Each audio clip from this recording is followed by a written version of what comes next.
사랑하는 성도 여러분, 우리가 보통 찬양을 떠올릴 때는 조용하고 또 따뜻하고 위로가 되는 그러한 장면들, 그러한 느낌들을 우리는 먼저 생각하곤 합니다. 힘들고 지칠 때 우리의 잠시 마음을 위로받는 시간, 현실의 무게를 잠시 내려놓는 시간. 그러나 성경이 말하는 찬양은 항상 그렇게 부드럽지만은 않습니다. 현실에서 우리로 도망치게 하는 것이 아니라 현실을 하나님의 통치 아래 다시 보게 하는 힘이 찬양이다라고 하는 것이죠. 시편 149편은 우리에게 그래서 조금 낯설고 어쩌면 조금 불편하기까지 합니다. 왜냐하면 이 시편에는 노래가 있고 춤이 있고 악기가 있습니다. 그러나 동시에 이 시편에는 전투의 언어, 즉 칼과 전쟁의 이미지가 함께 등장하고 있기 때문입니다. 오늘 149편은 우리에게 묻는 것 같습니다. 너의 찬양은 너를 어디로 이끌고 있는가? 그 찬양이 우리로 하여금 더 순종하게 하는가? 아니면 단지 우리의 마음, 우리의 감정만을 달래고 끝나고 있지는 않은가? 오늘 시편은 1절에 이렇게 시작합니다. 할렐루야, 새 노래로 주님께 노래하며 성도의 회중 앞에서 찬양하여라. 아멘. 여기서 중요한 단어는 새 노래입니다. 이 새롭다라고 하는 단어는 단지 새로운 멜로디를 의미하는 것은 아니라는 것을 우리가 다 알고 있을 것입니다. 우리 가운데 새 마음이 생겨서 노래를 하는 것이 아니라 성경에서의 새 노래는 항상 하나님의 구원에 대한 반응을 이야기합니다. 나 같은 죄인을 구원하신 하나님의 사랑, 무엇보다도 더 검은 죄로 물든 우리의 마음을 새롭게 하시는 그 하나님의 사랑에 대한 반응이며, 또 오늘 그 은혜를 새롭게 깨닫고 터져나오는 감격을 의미하는 것입니다. 그러니까 우리가 하나님을 새 노래로 찬양할 수 있다는 것은 얼마나 놀라운 것인가라고 할 때에, 예레미야의 고백처럼 전혀 찬양할 수 없는 그 순간에도 그가 뭐라고 이야기합니까? 아침마다 새롭고 늘 새롭다. 아침마다 새롭고 늘 새로운, 즉 매일 아침마다 우리에게 새로운 은혜를, 그 은혜를 새롭게 부어 주신다는 그 약속 때문에 그는 노래할 수 있었고, 또 우리 역시도 오늘 이 아침에 아침마다 새롭고 늘 새로운 은혜를 고백할 수 있고 부를 수 있다라는 것입니다. 그러한 측면에서 우리의 찬양이 늘 새로운 노래로 고백되어지는 찬양이 되기를 간절히 바랍니다. 2절입니다. 이스라엘아, 창조주를 모시고 기뻐하여라.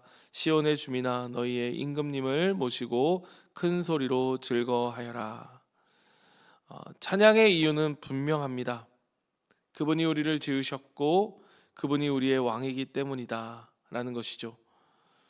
여러분, 우리가 하나님을 선택한 것이 아니고 하나님께서 우리를 선택하셔서 그의 백성으로 만드셨습니다. 그렇기 때문에 찬양이라는 것은 단지 어떤 감정 표현 이전에 우리의 정체성의 고백이 바로 찬양입니다. 그러니까 우리가 하나님의 백성이기 때문에 찬양할 수 있고 찬양해야 한다는 것이죠.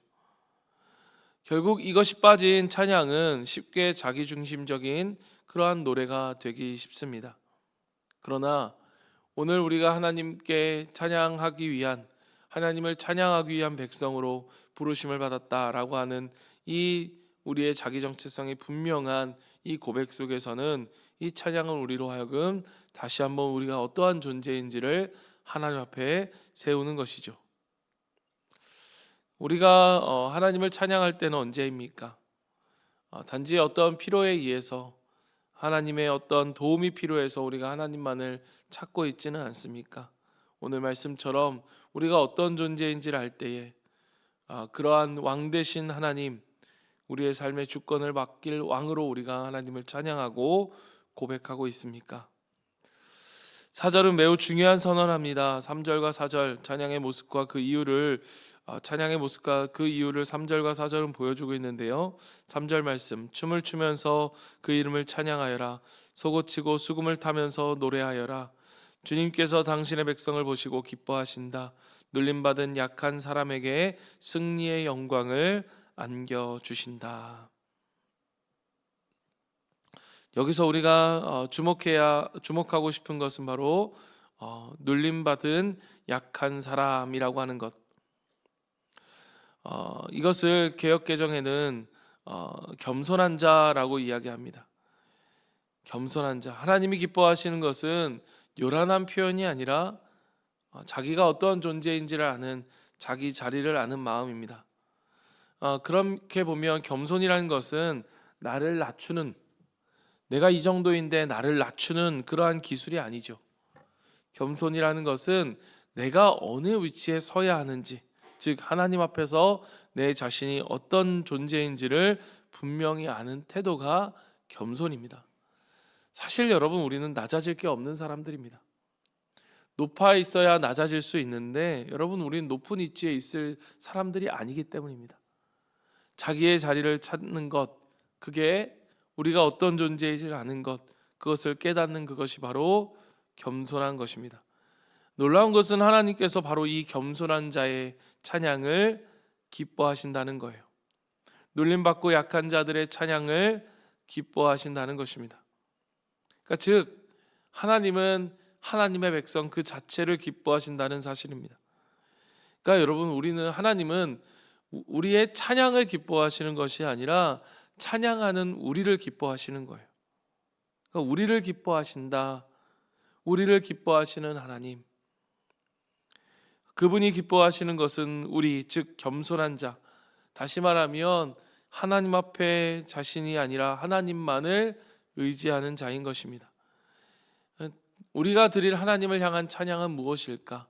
하나님의 하나님 되심을 인정하는 것과 우리의 자리가 어떠한 것을 깨닫는 것, 즉 그것, 우리가 드릴 하나님만을 의지하는 그것이 바로 하나님께 드릴 수 있는 우리의 찬양인 것입니다. 5절은 이렇게 이어집니다. 성도들아, 이 영광을 크게 기뻐하여라. 잠자리에 들어서도 기뻐하며 노래하여라. 여러분, 여기서 잠자리는 무엇을 보여주는 것일까? 잠이라고 하는 것은 우리에게 있어서의 일상의 자리를 이야기합니다. 그러니까 찬양이라는 것은 예배 시간에만 우리가 하는 것이 아니라는 거예요. 하나님의 백성에게 있어서의 찬양은 가장 개인적인 자리에서도, 잠자리라 말할 수 있는 가장 사적이고 개인적인 자리 속에서도 하나님을 신뢰하며 살아가는 삶인 것입니다. 하나님을 기뻐하는 사람, 하나님을 찬양하는 사람은 그냥 그저 눈에 보이는 경건한 사람이 아니라 홀로 있는 자리에서도, 아무도 보지 않는 그 자리에서도 하나님을 의식하며 하나님을 의지하고 신뢰하며 살아가는 사람들인 것입니다. 여러분, 우리의 신앙이 어떻습니까?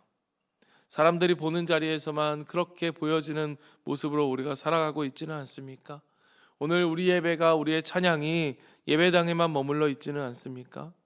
오늘 말씀처럼 침상 위의 생각, 즉 그 잠자리에서조차도 우리의 생각과 우리의 선택 속에서도, 그러한 사소한 것 속에서도 우리가 하나님을 신뢰하는 그 찬양으로 우리의 삶이 이어지기를 간절히 바랍니다.